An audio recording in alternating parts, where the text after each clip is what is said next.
Hey there guys, my name is Jordan from Happen Films, and today we'll be checking out Purple Pear, a biodynamic and permaculture farm run by Kate Beveridge and Mark Brown.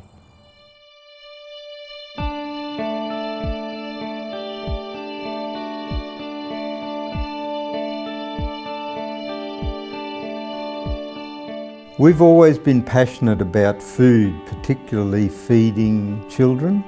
Growing food, which has been my passion, married with Kate's passion of educating children, and we just had to feed kids really good food so that they could develop to be good humans. I started in organic growing. You know, putting poison on your food just made no sense, and it developed from there through permaculture and ultimately to biodynamics.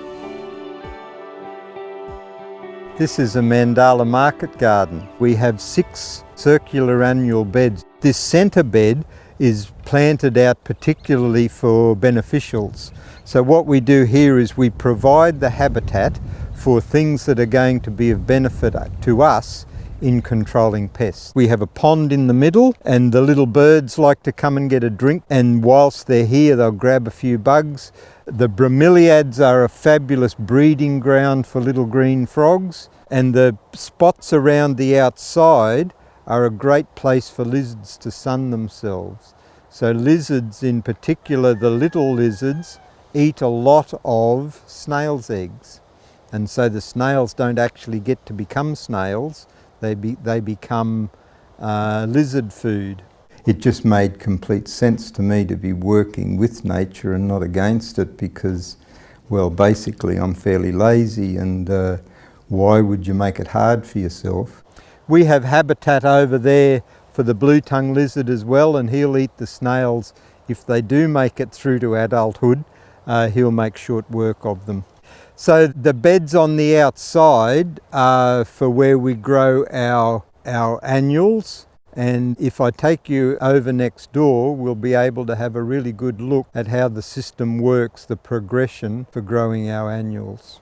Here's a chicken tractor. The dome is made with electrical conduit, and the chickens inside are what cultivate and prepare our beds for us. So if you have a look at the garden bed next door, you will see the mess of weeds and old food plants that the chickens will devour. Instead of devouring food that we truck in, we grow the food for them here, and they just love weeds. In 2 weeks they will turn that into something like this bed here, where after the application of some mulch, the chickens have fertilized the ground, destroyed all of the bugs and pests that are in there, cultivated and aerated the soil, and they've spread the mulch out over the area just absolutely beautifully. So all we need to do is to come along and move the mulch aside, put a handful of compost in the area, put a seedling in the compost, and put the mulch back around the outside.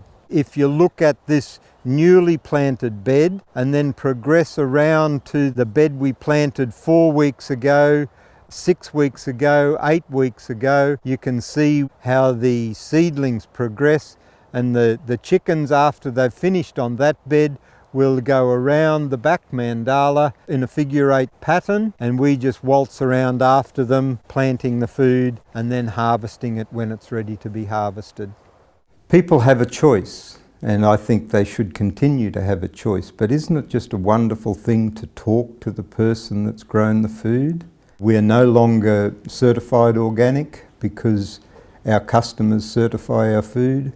They can come onto the farm anytime they like.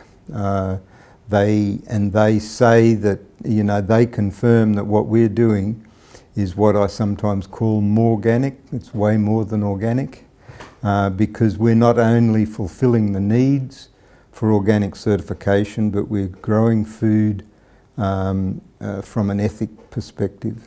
So we grow with the organic ethic and with the practices and principles. The fertilizer we use is compost, and our compost is made in these areas here.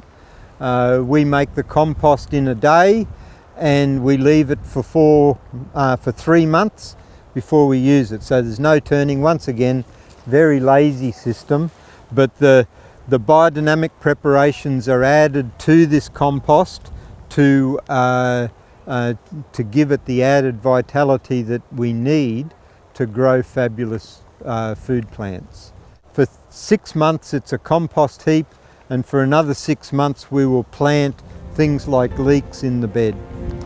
You know, people are looking for a simpler way to live. So making sourdough bread and cheese and yogurt and preserving. I think people have had enough of a system that doesn't regard them as anything but fodder to the machine. Beautiful food, nourishing food, and tasty food. Those things, when added to the permaculture practices in the organic growing, just allow for a great food system that cares for not only the people eating the food, but also the land that the food is grown on.